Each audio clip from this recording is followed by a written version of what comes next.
You're listening to a Very Spatial podcast, episode 708, February 5th, 2023. Hello and welcome to our Very Spatial podcast. I'm Jesse. I'm Sue. And this is Frank. And this week we wish Barb quick recovery. Both of the folks from Very Spatial North / West Virginia got taken out. One of the many flus, other things going around. It's terrible. And we even had a flu shot too. So, what are you going to do? Different strains, man. It's just...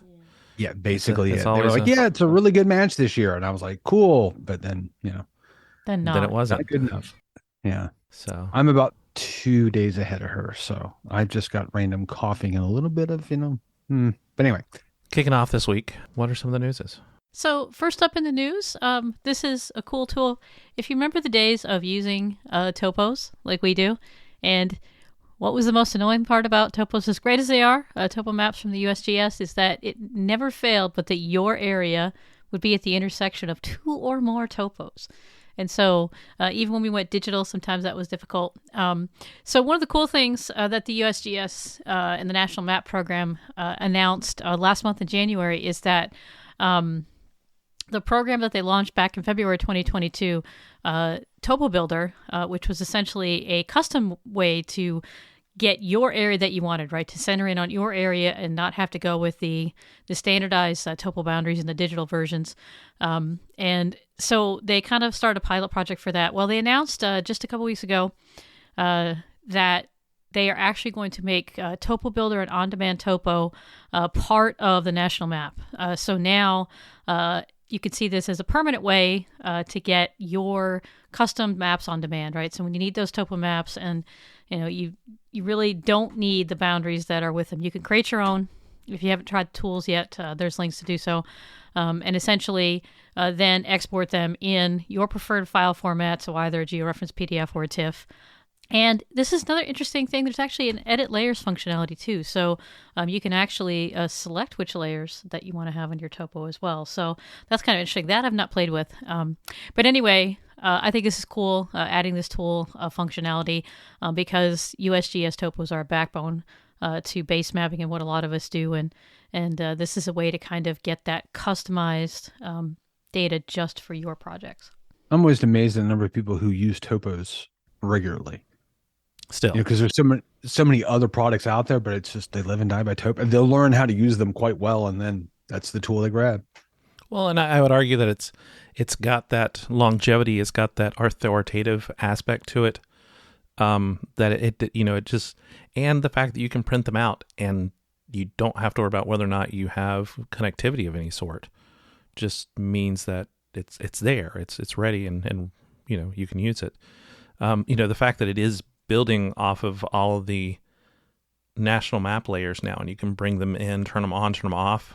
You don't have to rely on it being that traditional hard copy topo. If you don't want the cultural features, you can turn them off. If you just want to see buildings and churches, you can turn off some of the other layers.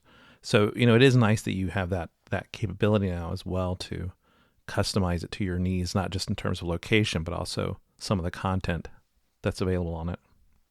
Yeah, and as always, essentially free of charge. Next up, the folks at NASA and ISRO, the Indian Space Reconnaissance Organization. I think I got that right. I'm probably not, though. Remote Sensing? Remote Sensing Organization. ISRO. We'll just say that. Are working together to launch next year a new satellite that's going to use SAR in the, wait for it, L and S bands to look at very detailed information about the surface of the planet. So this is kind of a really exciting project, which we have to wait like another year for it to even launch, and then probably another half a year after that before we start getting data. But it just seems like it's going to be one of those data sets that we're going to be able to point to, and from a scientific purpose, and even potentially from a general use case purpose for some of the elevation data that it's going to generate. Just have some amazing data that's going to be returning at a 12-day cycle. So that's what I was just wondering, because they're saying it could be detecting changes under 1 centimeter, and to look at things, like the impacts of earthquakes and other changes to the Earth's crust and the surface. But with that's a pretty good revisit time, 12 days. So yeah, so we'll see how that how that pans out. And again, so we'll mention it next year whenever they do launch. And noting, too, that they are really investing in it. It's going to be the most expensive Earth imaging satellite to date at over $1.5 billion for the estimated price tag. So investing, believing in it, in the technology and what it can do. Next up in news, QGIS has started continuing a crowdfunding campaign to help them deal with some what they call infrastructure debt. The campaign goes through February 16th of this year, but if you're listening to this after that, I'm sure you can contribute. Right now, they get about 130,000 euro from people like us, just the general community, helping out QGIS, and they're shooting for another 70,000 euro to add to that. And if you've not had the opportunity to use QGIS, then you should really give it a chance. Take a look at it. Mess around with it. If you find it valuable, I'm certain, even though you may be listening to this after the campaign, they'd be more than willing to take a contribution that you may have to help to support the great work that they're doing. Yeah, and they're talking about larger numbers, but anything that you can provide, I think, would be of interest to them. So while they're looking for large scale donors in the order of thousands, every little bit helps, I think. We've learned in political campaigns and in any sort of crowdfunding thing, you can make a lot of money with a lot of little contributions. So head over to QGIS.org to see what you can do. Yeah, and remember, QGIS is over 20 years old now. So it just has sustained an amazing program. The OGC has announced what we kind of talked about earlier, but they're finally moving into their Metaverse area. So they have formed Geo for Metaverse Domain Working Group. And they are one of those many organizations that are part of the Metaverse Working Group, whose name I keep forgetting to look up. But it's, the Metaverse Standards Forum, maybe. But it's, it's interesting to see what a group who's really been invested in standards for a long time is going to be able to do to help set up standards for long-term use of not just geospatial data, but data in general in the metaverse. So kind of curious to see where this is going. But if you're interested in finding out more about where they're going and what they're doing, head over to the OGC website, of course, to find out more. Yeah, the metaverse, which is going to be the next great frontier in human existence, or it's going to die in 2 years. We just don't know which. It's going to be one or the other. I'm being a little facetious, obviously, but the thing I think is fascinating about the metaverse is this is probably one of the most important. It's a very strong fit to OGC standards and geography and geospatial data. Obviously, Metaverse, Sue and I've talked about this a lot, Jesse, as well. Everyone here on VerySpatial has talked about this, how the 3D virtual environment has a clear connection to geospatial and spatial relationships and representation of information and data and things like that. So I think it's great that they're jumping on the ground floor of this, because even if the metaverse is not the next great big thing, I think it's fair to say at some point something will be coming along that will take it to a new level, and having the stuff in place to build from is going to be important. Well, I mean, and we're building through 3D. I mean, we've been using 3D for years now, and it's just becoming more of an industry standard for others to look to geospatial potentially for where we're going with that. And so I think it's, really good for the OGC and other geospatial companies to be at that table for the Metaverse Standards Forum. And wrapping up news this week, talking about open source and open standards. Well, not entirely an open standard, but definitely an open source.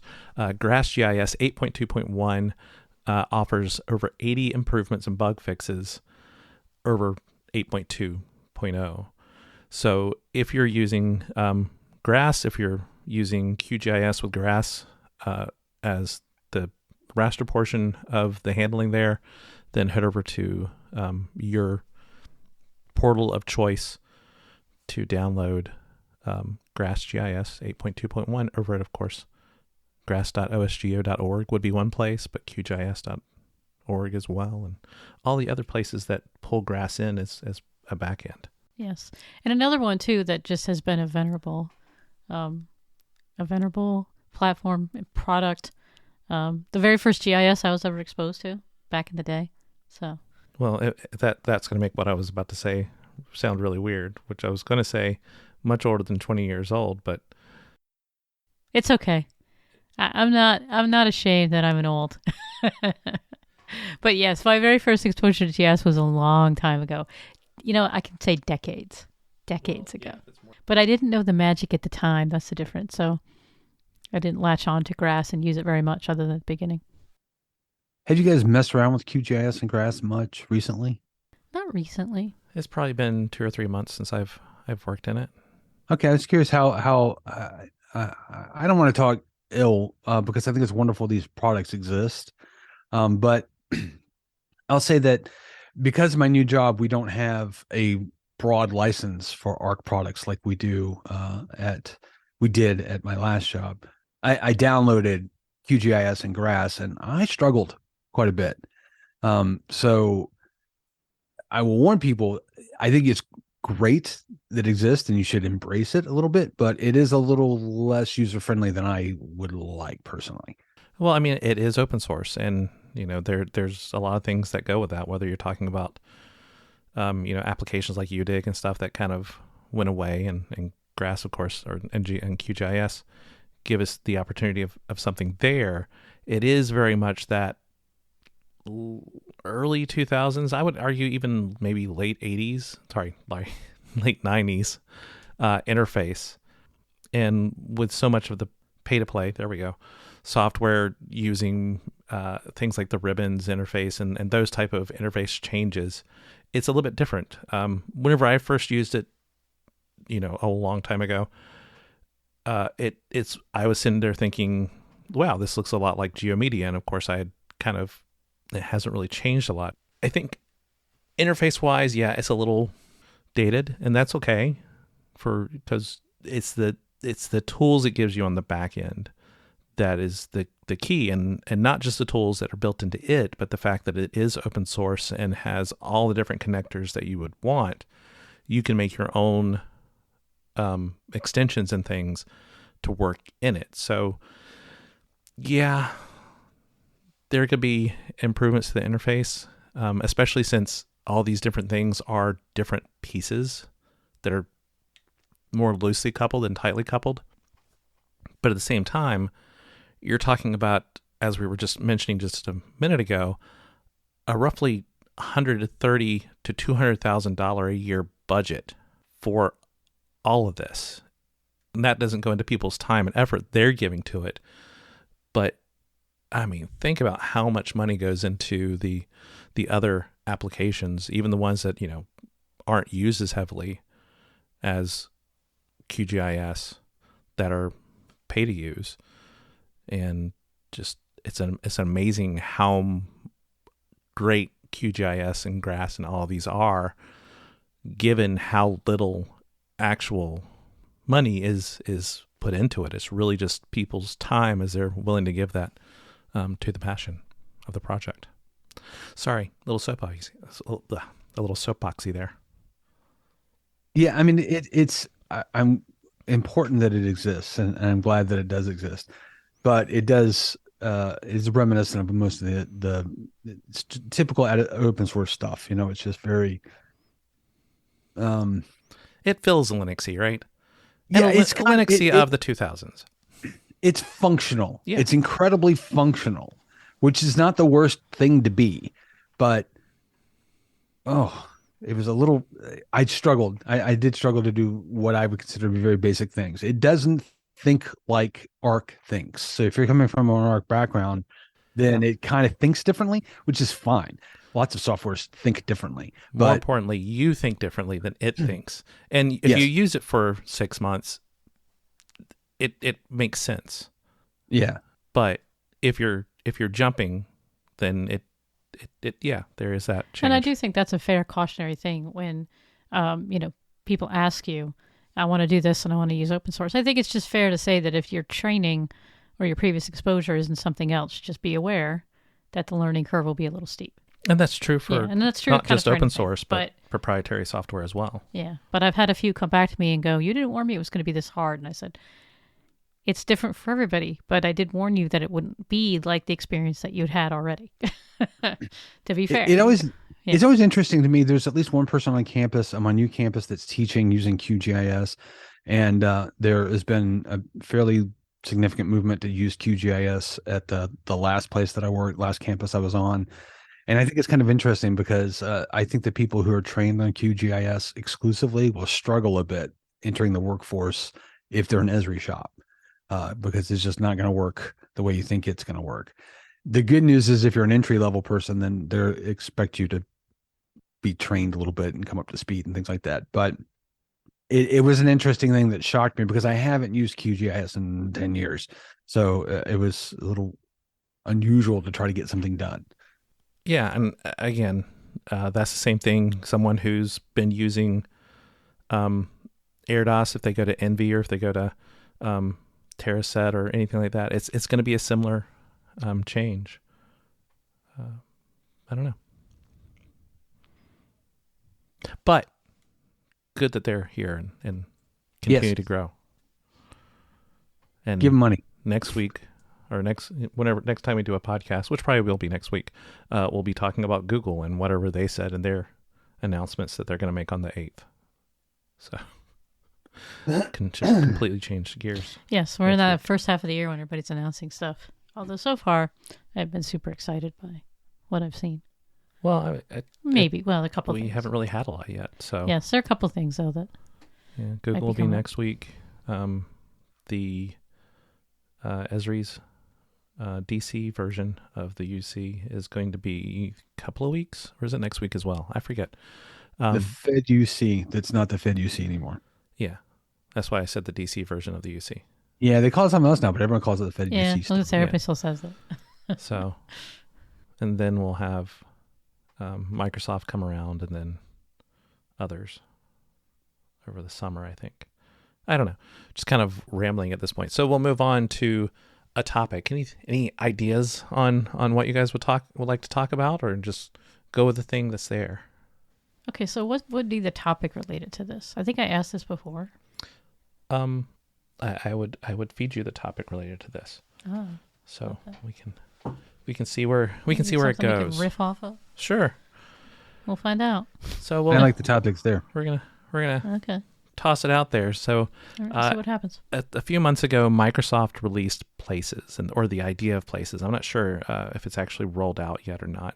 It probably has, but I haven't actually used it. But one of the key things within their announcement of Microsoft Places, which is intended to kind of be this central connecting mechanism within this virtual meeting world that we're going into, whether we call it the Metaverse, whether we call it distance learning, whether we call it connected workplace, which is what they call it. It's just a way for people to have a point of connection, to touch back to each other and have conversations. And so whenever we look at this idea of Microsoft Places, one of the interesting things is how in the presentation, in the webpage, and I'm trying to find it in the webpage right now, actually, they actually reference folks like Tuan. They basically have introducing Microsoft Places. When spaces have meaning and purpose, they become places. Tuan, it's Tuan. That's Tuan.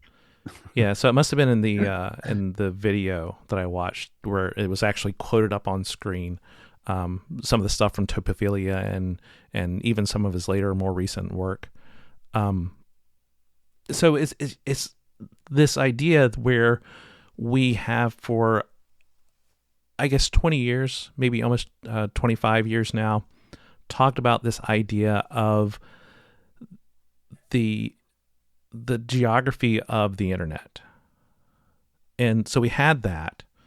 And to be fair, it did look a lot at things like server architecture, where are the routing points, how is the data being moved, but it did also talk about how we connected to those locations, web pages, and such on the internet.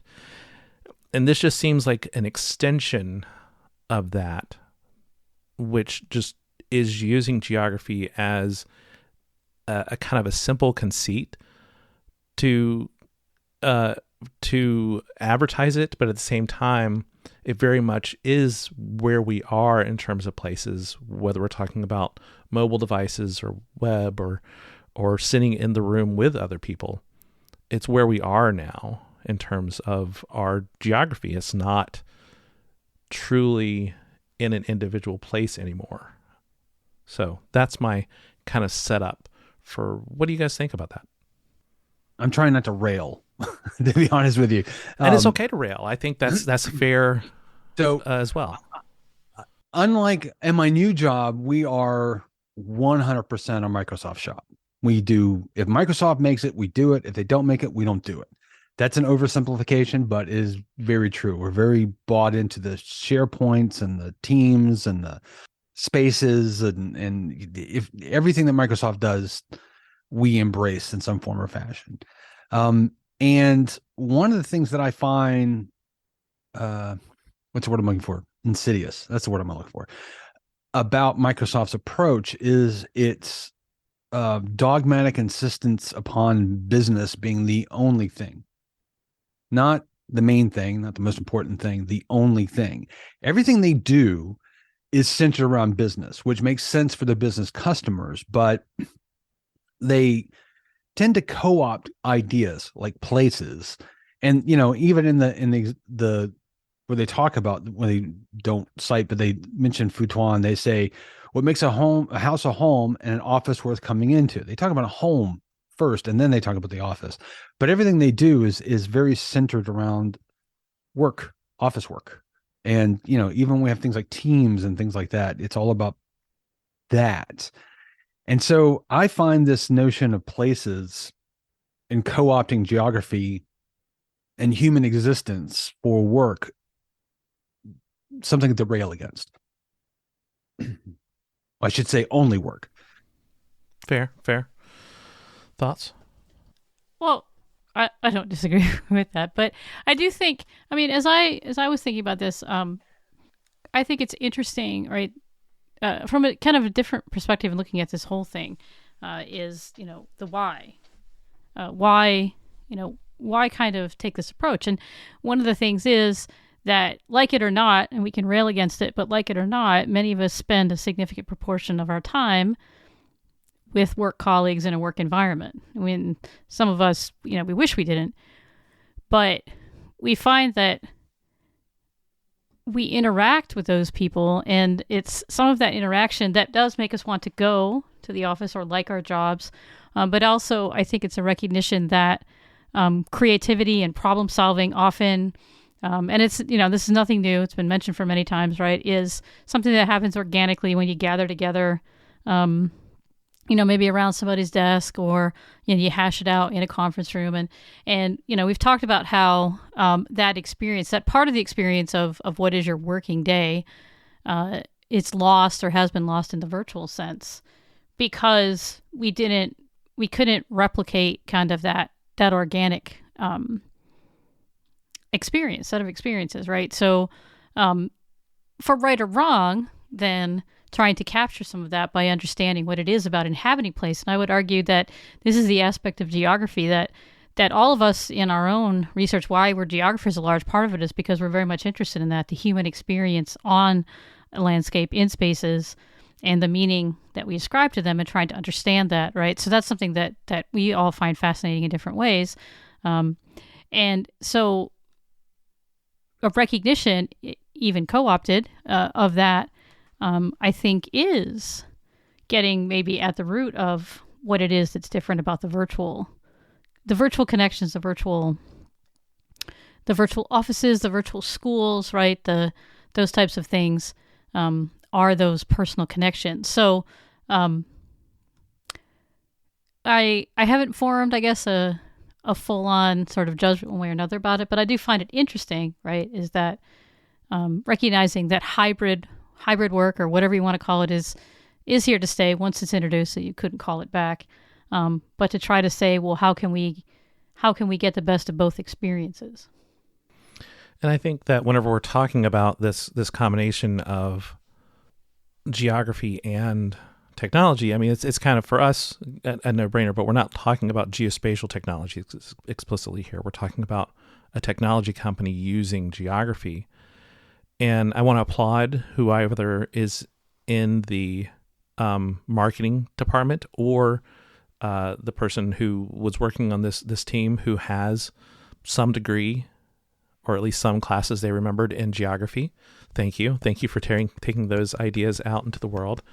And thank you for quoting and referencing Tuan and whatever it was I saw you where you actually referenced him. And so I'm kind of I completely get where Frank's coming from, but at the same time it was nice to see some of that work that's been done for over 100 years, making it less into not less into, but making it more into another area. So it's not just geographers talking to geographers about what geographers said, but that geographic knowledge and that understanding of the world going out and being used in other areas. So that's kind of exciting to me. While there are a lot of issues like Frank points out, it is kind of exciting that someone ran with it and is pulling on that knowledge. I get that. And I don't necessarily disagree with you, except for I feel like it's a corruption of that knowledge, because when they get into the details of it, they don't talk about places anymore. They talk about how we do hybrid scheduling and how they can tell you what time you need to leave to get to the office to minimize the commute, and how to deal with Outlook and Teams. Those things. And it's just like, those aren't places. It's just not places. They are communication mechanisms or scheduling mechanisms. Those are such a minor part of what I understand a place to be, that I find it incredibly frustrating to make it so banal, banal, to reduce it down to when to schedule a meeting for people who aren't in the office and people who are in the office. It's just kind of, come on, man. That's not, places have meaning. That's not meaning. That's scheduling. It's trivia. It's minutia. I'm sorry.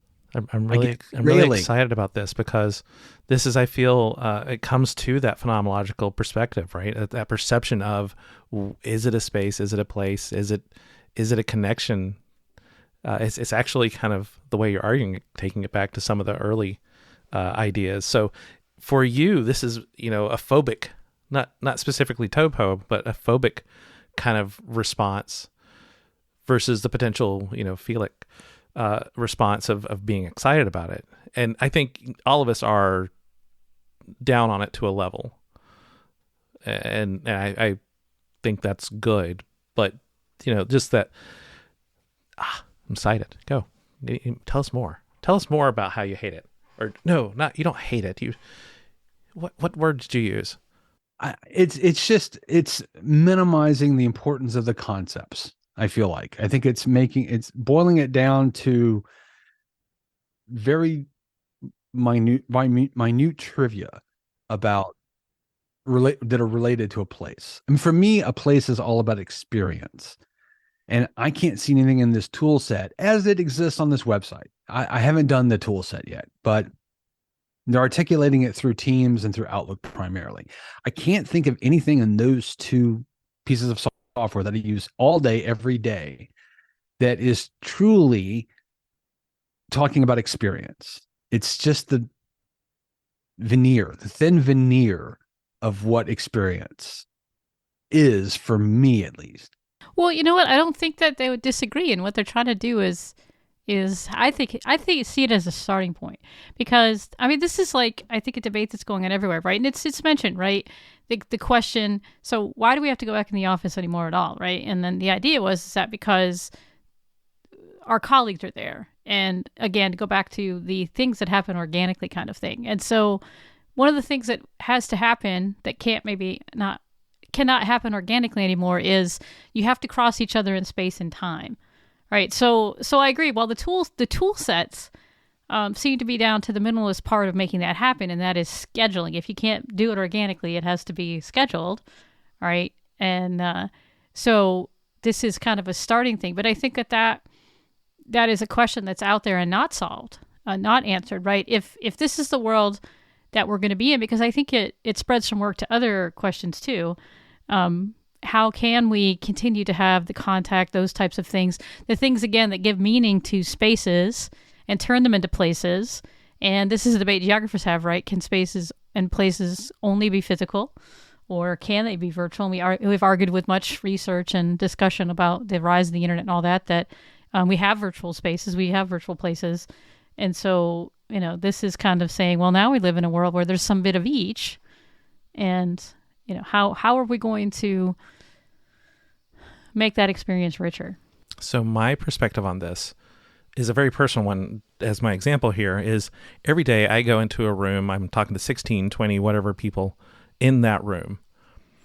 And I have an experience. It's largely of me lecturing, maybe of some interaction with a few of them.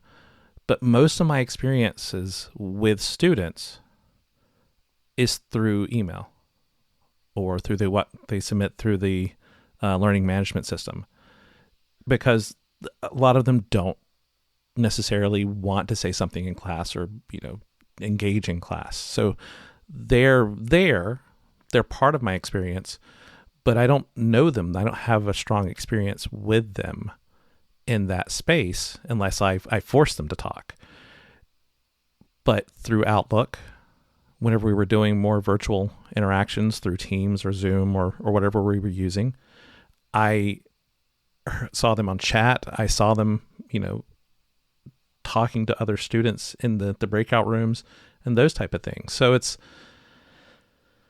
I would say that there is some counterpoint there to your discussion of it not being an experience, that we have been having these virtual experiences, and this is a recognition of that. And yes, they are lesser. They are definitely lesser than the true engaged, interacting experience, the hallway conversations, as we always talk about for conferences and such. But they are a portion of experience, would be my argument. But again, that's the joy of this, is that it's experiential, and it's each person's perception of the experience. I have a follow-on to what Jesse says with a question for Frank, so we'll let Frank... No, go ahead. You go ahead, and then I can answer the question. Okay, yeah, because especially in your new world, your new job, too, this is the question, right, is that I think that we're seeing a change, too, in at least in the educational spaces that we're in, right? The place that you used to be able to kind of let your hair down, as it were, or whatever, there used to be often spaces that departments or colleges or whatever would have, where you come and you talk about, like, outside of a formal class, you talk about stuff. That kind of has gone away largely. And the educational experience, I think, is different. And Frank, one of your things is thinking about the educational experience. And I don't know, do you find that as well, that spaces are geared towards the formal education, and a lot of the informal stuff, just as Jesse's saying, is now happening in different ways through digital means. And instead of, dropping by, we see it, formal educators, a lot of us, students don't come to office hours, which used to be kind of that informal thing. If you have like a student lounge or area where your majors used to hang out, there's less of that going on. And maybe this isn't everywhere, but I think a lot of experience that we've had. So I'm curious, and a question to you, Frank, is that you see that as well. And, in our world that we're trying to kind of solve this question of space and place, making connections, do you see that happening, and do you see a way to kind of bring back some of that?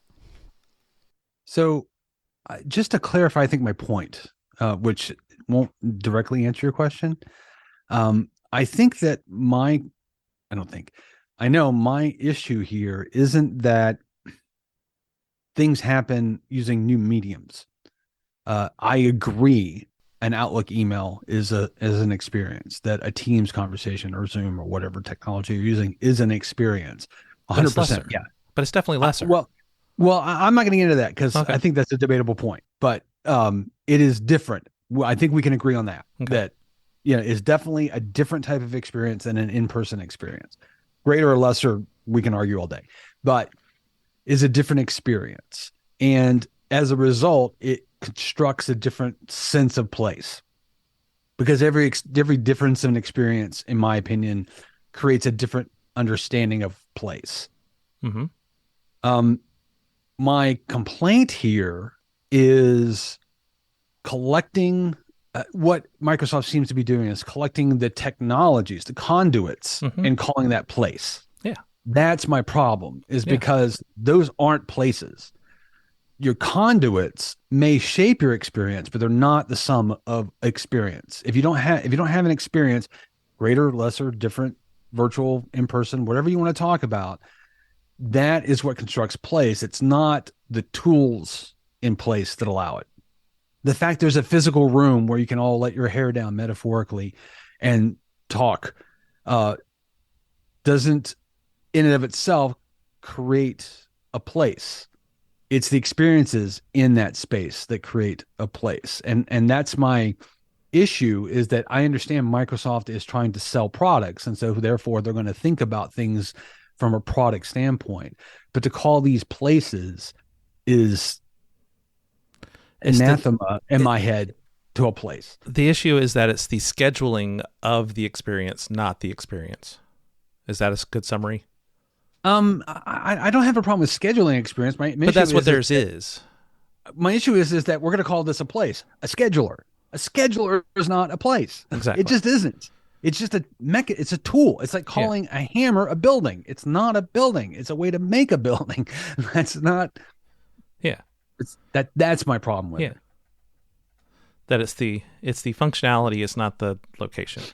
Right. The functionality doesn't make the experience. And without an experience, you can talk about place and you can slap any label on it, but this is not a place. Yeah. These are not place tools.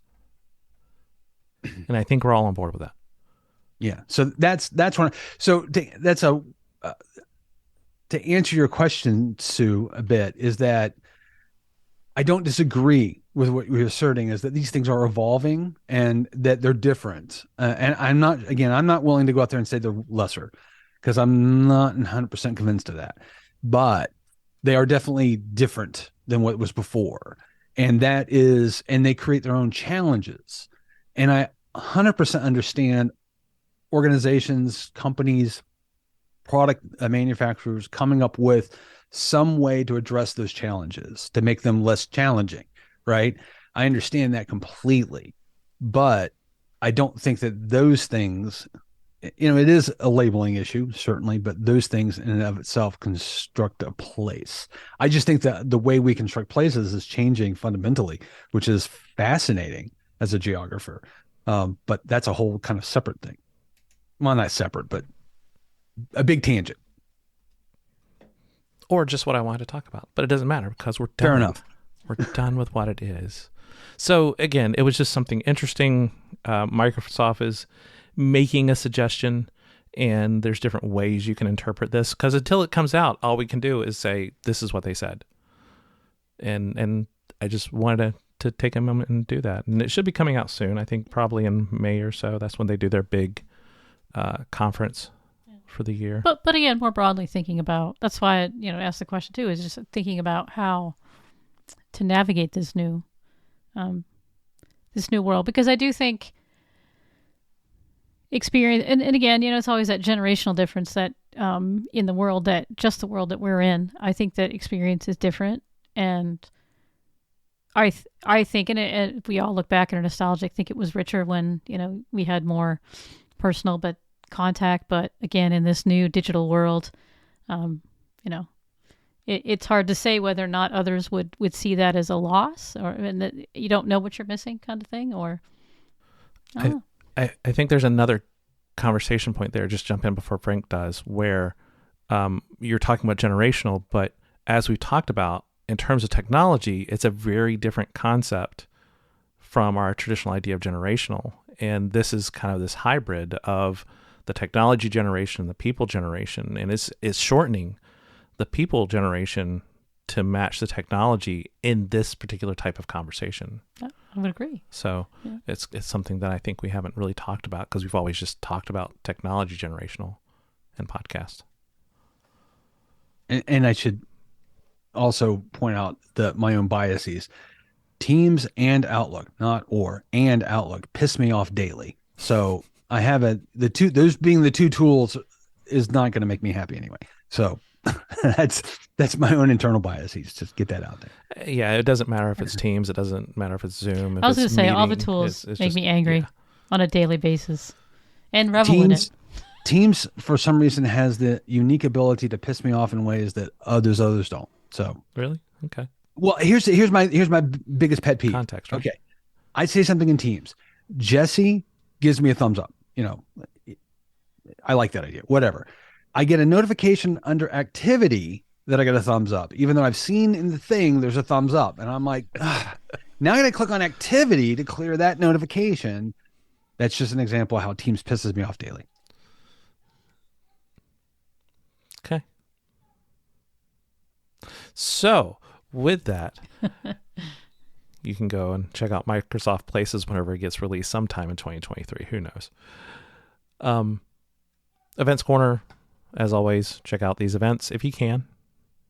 We're probably going to not be checking out the first one. Frank, are you going to be going to that one? I am not. No. It's right there by you. It's possible. It's one of the challenges of my new job is that type of thing is less accessible under the job description. True, so that's true. part of the tricky bit there. But if you're interested into it, you can go to Columbus, Ohio, October 16th and 19th, and check out GIS Pro, which is a great conference. I've been to it before, so it's well worth your time. Abstracts are due soon, or going to open soon. I'm sorry, not due, but they're going to open soon, so keep an eye out for that. And the other conference we wanted to mention this week will be in Columbia, South Carolina, not too far from us.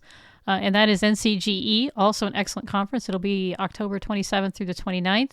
And for that, abstracts are due a little bit out there on April 1st, but get that on your calendar. April Abstracts Day. Oh, wait, Yeah, that's right. Of course, if you'd like us to add your event to the podcast, send us an email to podcast@veryspatial.com. If you'd like to reach us individually, I can be reached at sue@veryspatial.com. You can reach me at frank@veryspatial.com or any of the social medias at Nojapar. I'm available at Kinda Spatial, and of course, you can find all of our contact information over at veryspatial.com/contact. As always, with the folks on VerySpatial. Thanks for listening. And we'll see you in a couple weeks.